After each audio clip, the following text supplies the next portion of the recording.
O ar estava espesso como mel podre quando Bento de Núrcia sentiu seus joelhos tocarem o chão frio da capela pela última vez. O cheiro de incenso misturado ao odor acre do suor acre de décadas de oração impregnava cada pedra daquele lugar sagrado, enquanto suas mãos trêmulas, marcadas por anos de trabalho árduo e penitência, agarravam-se ao altar com uma força que parecia desafiar a própria fragilidade de seus ossos. A luz filtrada pelas janelas estreitas criava sombras dançantes nas paredes, como se os próprios anjos disputassem espaço com os demônios que há tanto tempo tentavam abalar sua fé. Seus lábios, ressecados pela febre que consumia seu corpo há dias, moviam-se em uma oração silenciosa, enquanto o som de sua respiração ofegante ecoava pela nave vazia como um cântico derradeiro. As lágrimas que escorriam por seu rosto enrugado não eram de dor física, mas de uma alegria transcendental que poucos mortais conhecem. A certeza absoluta de que sua jornada terrena chegava ao fim, exatamente como deveria. De joelhos, em oração, cercado pela presença divina que havia guiado cada passo de sua existência extraordinária.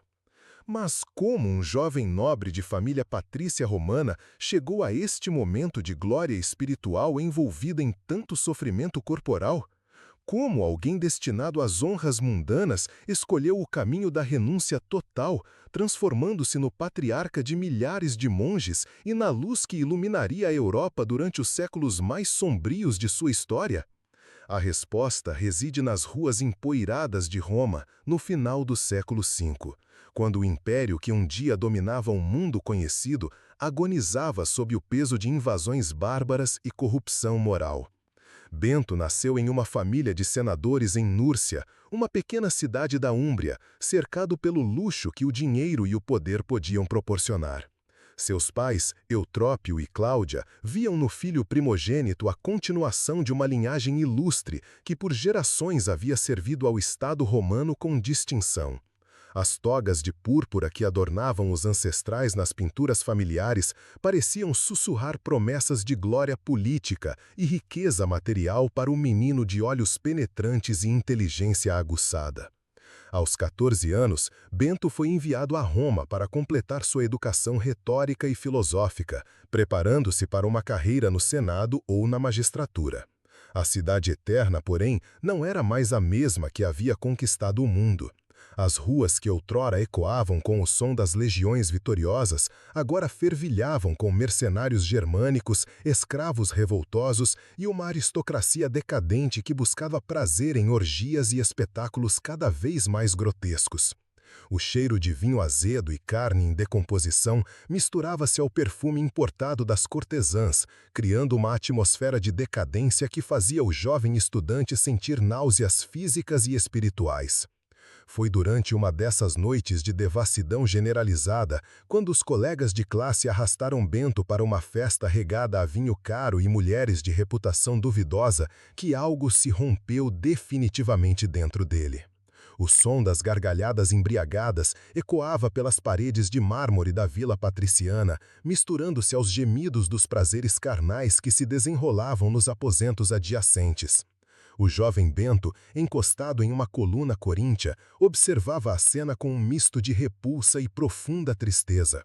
Seus olhos, ainda puros da inocência da adolescência, captavam não apenas a superficialidade daqueles prazeres, mas a profunda desesperança que se escondia por trás de cada riso forçado e cada taça levantada em brinde ao vazio.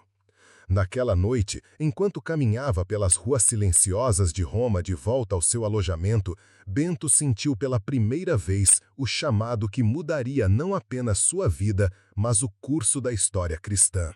Não foi uma voz audível, mas uma certeza que crescia em seu peito como uma chama alimentada pelo vento da providência divina. As estrelas pareciam mais brilhantes, o ar noturno mais puro, e cada passo ressoava como um eco da eternidade. Aos 15 anos, sem avisar pais ou professores, Bento abandonou Roma e tudo o que ela representava, caminhando em direção aos Montes Cimbrunos, onde uma gruta escavada na rocha se tornaria seu primeiro mosteiro e o berço de uma revolução espiritual. A vida na gruta de Subiaco começou com uma solidão que poucos seres humanos podem suportar. Durante 3 longos anos, Bento viveu como um eremita, alimentando-se das ervas e raízes que cresciam nas encostas rochosas, bebendo a água gelada que gotejava das estalactites e dormindo sobre pedras cobertas apenas por uma túnica rústica, tecida com seus próprios cabelos que havia cortado em sinal de renúncia ao mundo. O inverno transformava a gruta em uma câmara de tortura natural, onde o frio penetrava até os ossos e o vento uivava através das fendas como vozes de demônios tentando quebrar sua resolução. No verão, o calor escaldante refletido nas rochas criava um forno que testava os limites de sua resistência física. Mas, mesmo diante de tudo, sua fé não vacilou. Cada dia que amanhecia trazia novos desafios à sua determinação. A fome que retorcia seu estômago como garras invisíveis, a sede que ressecava sua garganta até que engolir se tornasse uma agonia, e principalmente a solidão que sussurrava tentações em seus ouvidos durante as longas noites sem lua.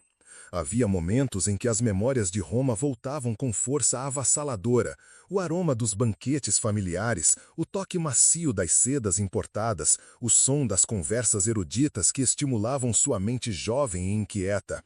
Nesses momentos de fraqueza, Bento se lançava contra as paredes rugosas da gruta, permitindo que as pedras afiadas cortassem sua pele e que a dor física afastasse as tentações espirituais. Foi durante o 3º ano de isolamento que Deus começou a moldar definitivamente o caráter do futuro patriarca monástico. As privações físicas haviam transformado completamente sua aparência. O jovem robusto e bem alimentado de Núrcia tornara-se uma figura esquelética, com olhos fundos que brilhavam com uma luz sobrenatural e cabelos prematuramente grisalhos que embodavam um rosto marcado pelas intempéries e pela contemplação constante. Seu corpo era frágil, mas sua alma já era eterna. Cada osso que se destacava sobre a pele translúcida contava a história de suas vitórias espirituais. Cada cicatriz era um troféu conquistado na batalha invisível contra as forças do mal que tentavam desviá-lo de sua missão. A fama de santidade de Bento começou a espalhar-se pelas montanhas quando pastores locais começaram a testemunhar fenômenos extraordinários ao redor da gruta. Animais selvagens aproximavam-se dele sem medo, como se reconhecessem uma autoridade superior aos instintos naturais.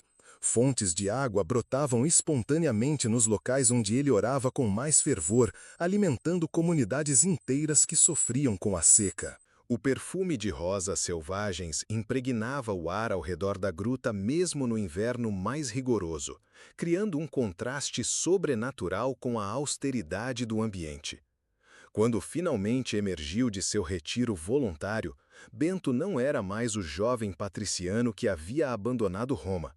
Caminhava com a autoridade quieta de quem conversara intimamente com Deus durante anos de solidão absoluta, e sua presença irradiava uma paz que acalmava até os corações mais perturbados. Os primeiros discípulos chegaram como mendigos em busca de esmola espiritual e partiram como soldados de Cristo, transformados pelo simples contato com aquela santidade viva que emanava de cada gesto e palavra do Mestre.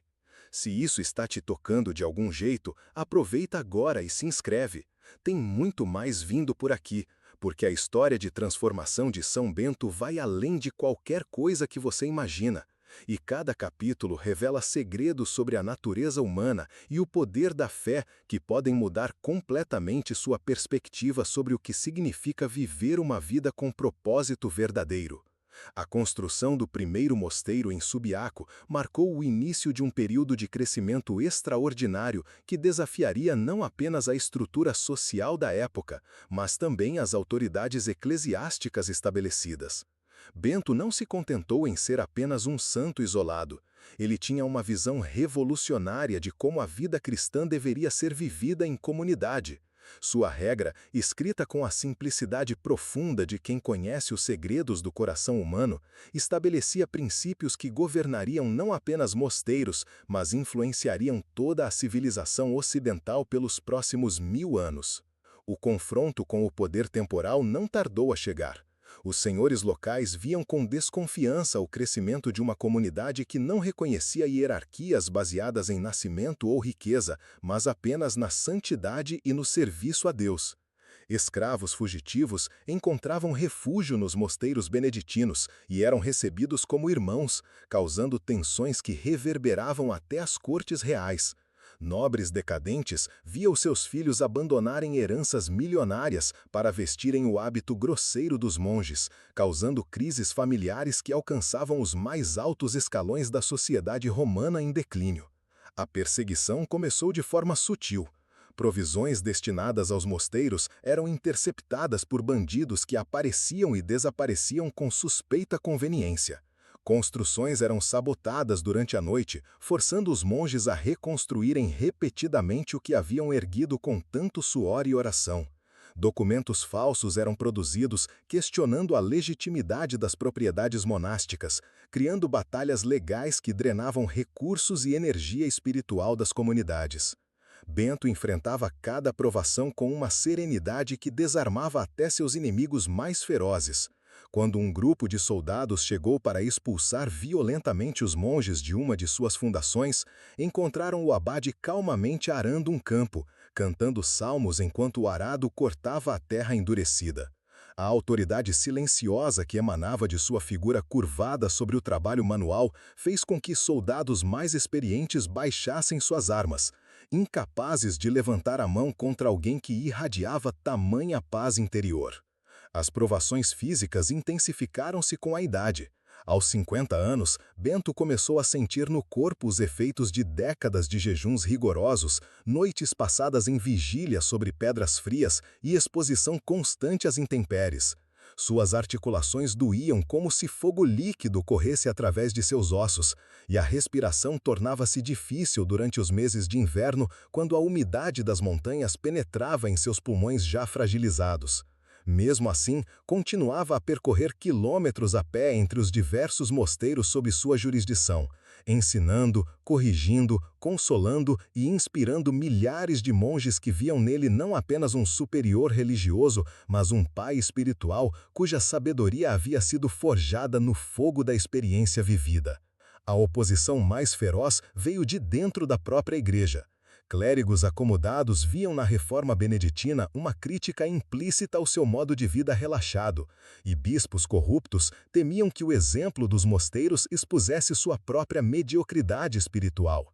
Acusações de heresia foram sussurradas em corredores episcopais, e mais de uma vez Bento foi convocado a Roma para defender-se diante de tribunais eclesiásticos, onde prelados vestidos de seda o interrogavam sobre sua devoção à pobreza voluntária. Durante esses momentos de provação, Bento demonstrava uma humildade que confundia seus acusadores. Respondia às perguntas capciosas com simplicidade evangélica, citando as Escrituras com uma naturalidade que revelava anos de meditação profunda. Quando questionado sobre por que renunciara às honras mundanas que sua linhagem lhe garantia, Bento simplesmente respondia que havia encontrado tesouros maiores na gruta de Subiaco do que todos os palácios de Roma poderiam oferecer. Aquilo que o mundo tentou apagar tornou-se eterno. A transformação física de Bento durante seus últimos anos tornara-se uma metáfora viva de sua jornada espiritual. O corpo que outrora fora forte e saudável, agora tremia sobre o peso de suas vestes monásticas, mas seus olhos brilhavam com uma intensidade que parecia captar luzes de outros mundos. Suas mãos, deformadas pela artrite e calejadas pelo trabalho manual, moviam-se com uma graça sobrenatural quando abençoava os fiéis ou consagrava o pão eucarístico. A voz, enfraquecida pela idade e pelo uso constante na oração e no ensino, ainda carregava uma autoridade que fazia imperadores se curvarem e santos se prostrarem em reverência. Os milagres que cercavam seus últimos anos não eram espetáculos teatrais destinados a impressionar multidões, mas manifestações naturais de uma vida completamente unida à vontade divina. Quando uma seca devastadora ameaçava destruir as colheitas em toda a região, Bento simplesmente se dirigiu aos campos ressecados, ajoelhou-se sobre a terra rachada e orou com tão fervor que as lágrimas que escorriam de seus olhos pareciam invocar as chuvas do céu. Em questão de horas, nuvens carregadas começaram a se formar no horizonte e uma chuva suave, mas persistente, devolveu a vida à terra estéril. A ressurreição do jovem monge Plácido, que havia caído em um poço profundo durante a construção de um novo mosteiro, tornou-se legendária, não pelo espetáculo em si, mas pela naturalidade com que Bento reagiu ao evento. Quando os outros monges correram até ele gritando sobre o acidente fatal, o abade simplesmente suspirou profundamente, caminhou até o poço e estendeu sua mão rugosa em direção às águas escuras.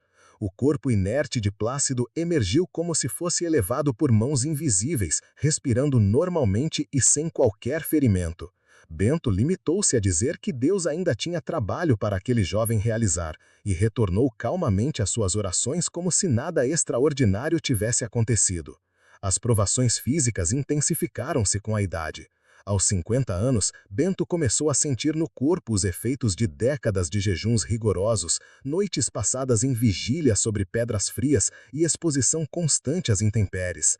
Suas articulações doíam como se fogo líquido corresse através de seus ossos, e a respiração tornava-se difícil durante os meses de inverno, quando a umidade das montanhas penetrava em seus pulmões já fragilizados. Mesmo assim, continuava a percorrer quilômetros a pé entre os diversos mosteiros sob sua jurisdição, ensinando, corrigindo, consolando e inspirando milhares de monges que viam nele não apenas um superior religioso, mas um pai espiritual cuja sabedoria havia sido forjada no fogo da experiência vivida. A oposição mais feroz veio de dentro da própria igreja. Clérigos acomodados viam na reforma beneditina uma crítica implícita ao seu modo de vida relaxado, e bispos corruptos temiam que o exemplo dos mosteiros expusesse sua própria mediocridade espiritual. Acusações de heresia foram sussurradas em corredores episcopais, e mais de uma vez Bento foi convocado a Roma para defender-se diante de tribunais eclesiásticos, onde prelados vestidos de seda o interrogavam sobre sua devoção à pobreza voluntária. Durante esses momentos de provação, Bento demonstrava uma humildade que confundia seus acusadores. Respondia às perguntas capciosas com simplicidade evangélica, citando as Escrituras com uma naturalidade que revelava anos de meditação profunda. Quando questionado sobre por que renunciar às honras mundanas que sua linhagem lhe garantia, Bento simplesmente respondia que havia encontrado tesouros maiores na gruta de Subiaco do que todos os palácios de Roma poderiam oferecer. Aquilo que o mundo tentou apagar tornou-se eterno. A transformação física de Bento durante seus últimos anos tornara-se uma metáfora viva de sua jornada espiritual. O corpo que outrora fora forte e saudável agora tremia sob o peso de suas vestes monásticas, mas seus olhos brilhavam com uma intensidade que parecia captar luzes de outros mundos. Suas mãos, deformadas pela artrite e calejadas pelo trabalho manual, moviam-se com uma graça sobrenatural quando abençoava os fiéis ou consagrava o pão eucarístico. A voz, enfraquecida pela idade e pelo uso constante na oração e no ensino, ainda carregava uma autoridade que fazia imperadores se curvarem e santos se prostrarem em reverência. Os milagres que cercavam seus últimos anos não eram espetáculos teatrais destinados a impressionar multidões, mas manifestações naturais de uma vida completamente unida à vontade divina. Quando uma seca devastadora ameaçava destruir as colheitas em toda a região, Bento simplesmente se dirigiu aos campos ressecados, ajoelhou-se sobre a terra rachada e orou com tão fervor que as lágrimas que escorriam de seus olhos. O estabelecimento do mosteiro de Monte Cassino marcou o auge da obra beneditina e também o início de sua fase final na Terra. Construído sobre as ruínas de um antigo templo pagão dedicado a Apolo, o mosteiro simbolizava a vitória definitiva do cristianismo sobre os cultos ancestrais que ainda resistiam nas montanhas italianas. Bento pessoalmente dirigiu a demolição dos altares pagãos, enfrentando a hostilidade de populações locais que veneravam aqueles deuses há gerações. Objetos sagrados foram queimados em fogueiras que duraram dias, enquanto o abade olhava incessantemente para que as almas libertadas das superstições encontrassem o caminho da verdadeira fé. A construção do novo mosteiro exigiu esforços sobre-humanos de um homem já septuageno. Bento carregava pedras com suas próprias mãos, misturava argamassa sob o sol escaldante do verão italiano e dormia ao relento quando o trabalho se estendia além do anoitecer. Seus monges imploravam que poupassem suas forças declinantes, mas ele respondia que cada pedra colocada no lugar era uma oração materializada. Cada parede erguida era um hino de louvor que ecoaria pelos séculos vindouros. Durante os últimos meses de sua vida terrena, Bento começou a experimentar visões que o preparavam para a transição final. Durante as vigílias noturnas, ele via procissões de anjos caminhando pelos corredores do mosteiro, carregando livros luminosos que continham os nomes de todos os monges que seguiriam sua regra através dos séculos. Em seus sonhos, conversava com santos que haviam partido antes dele, recebendo orientações sobre como preparar suas comunidades para continuarem a obra após sua partida. A visão mais extraordinária ocorreu exatamente 40 dias antes de sua morte. Durante a oração matinal, Bento viu uma estrada dourada que se estendia desde sua cela até as alturas celestiais, ladeada por homens vestidos de branco que carregavam velas cintilantes. Uma voz que parecia vir de todos os lugares ao mesmo tempo lhe disse que aquela era a estrada pela qual ele retornaria à casa do Pai e que deveria usar o tempo restante para completar as instruções finais aos seus filhos espirituais. A partir daquele momento, Bento intensificou seus ensinamentos com uma urgência serena que comovia todos ao seu redor. Suas palavras ganharam uma profundidade profética que revelava segredos sobre o futuro da Igreja e da civilização europeia. Predisse as invasões bárbaras que devastariam a Itália, mas também profetizou que os mosteiros beneditinos serviriam como faróis de civilização durante os séculos sombrios que se aproximavam. Descreveu com detalhes impressionantes como os monges copiariam e preservariam os textos clássicos, mantendo viva a chama do conhecimento quando o mundo mergulhasse na ignorância. Suas instruções finais sobre a regra foram ditadas com uma precisão que demonstrava décadas de experiência prática no governo das almas. Cada artigo foi ponderado cuidadosamente, cada palavra escolhida para resistir ao teste do tempo e às variações culturais que certamente viriam. Bento sabia que estava criando não apenas um código monástico, mas um manual de vida cristã que moldaria a espiritualidade ocidental por milênios. A agonia final começou durante a Quaresma de 547, quando Bento contraiu uma febre que os conhecimentos médicos da época não conseguiam explicar ou curar. Seu corpo, já fragilizado por décadas de austeridade, começou a definhar visivelmente, mas seu espírito parecia ganhar uma luminosidade sobrenatural que impressionava todos os que se aproximavam de seu leito. Monges vinham de mosteiros distantes para receber uma última bênção, e muitos juravam que podiam ver uma luz dourada irradiando de sua figura prostrada. Durante os últimos dias, Bento insistiu em ser carregado até a capela para participar das orações comunitárias. Sua voz, reduzida a um sussurro, ainda conseguia entoar os salmos com uma melodia que parecia ecoar dos céus.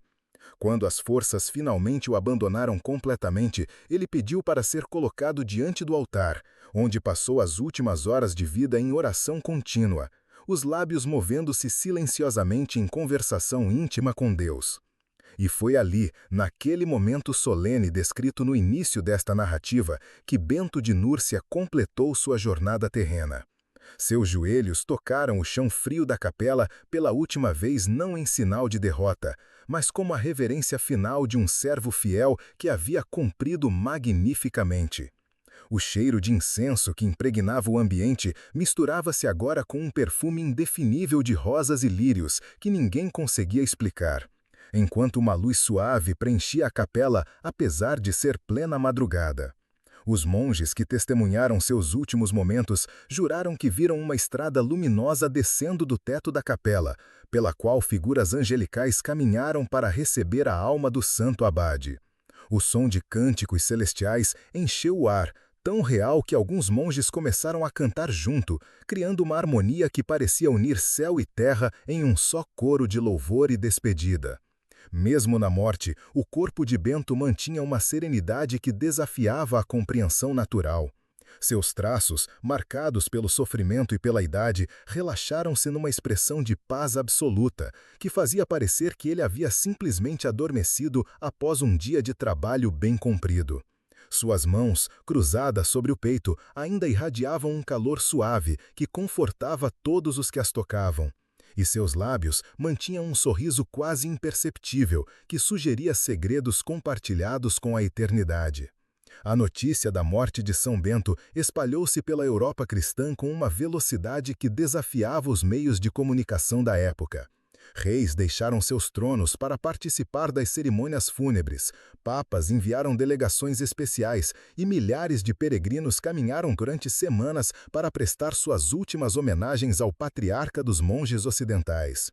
O mosteiro de Monte Cassino transformou-se num mar de velas e lágrimas, enquanto o corpo do santo era velado durante dias que pareciam suspensos no tempo.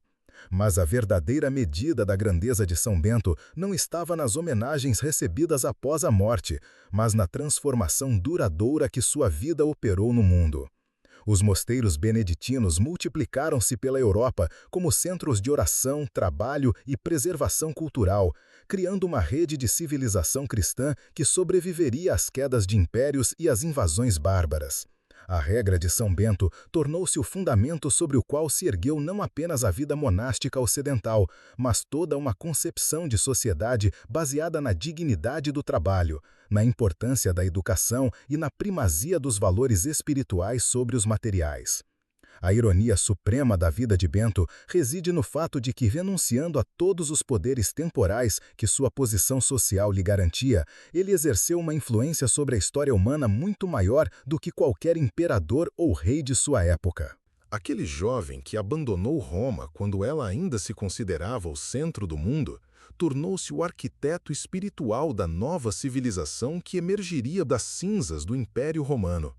Suas montanhas austeras de Subiaco e Monte Cassino revelaram-se mais duradouras que todos os palácios de mármore construídos pela vanglória humana.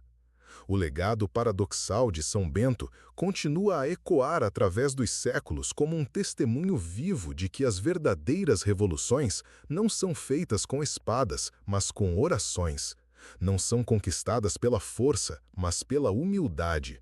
Não são preservadas pelo poder, mas pela santidade. O menino patriciano, que poderia ter sido apenas mais um nome esquecido nos anais da decadência romana, transformou-se no patriarca de centenas de milhares de monges, no inspirador de papas e santos, no educador de nações inteiras.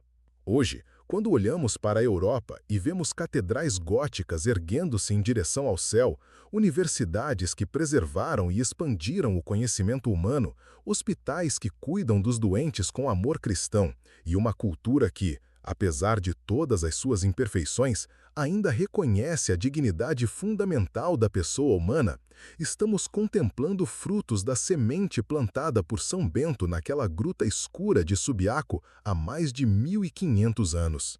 A morte daquele homem frágil, ajoelhado numa capela rústica de Monte Cassino, foi na verdade o nascimento de uma civilização.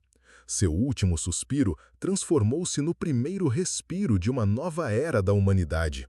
E assim se cumpriu a mais extraordinária das ironias divinas. Aquele que escolheu ser o menor de todos tornou-se o maior. Aquele que abraçou a pobreza legou riquezas inimagináveis à posteridade.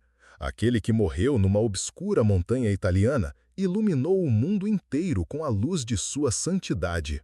Mesmo diante de tudo, sua fé não vacilou. Seu corpo era frágil, mas sua alma já era eterna. Aquilo que o mundo tentou apagar tornou-se eterno. E na eternidade, São Bento de Núrcia continua a interceder por todos aqueles que, como ele, escolhem o caminho estreito da renúncia ao mundo para encontrar os tesouros imperecíveis do reino dos céus.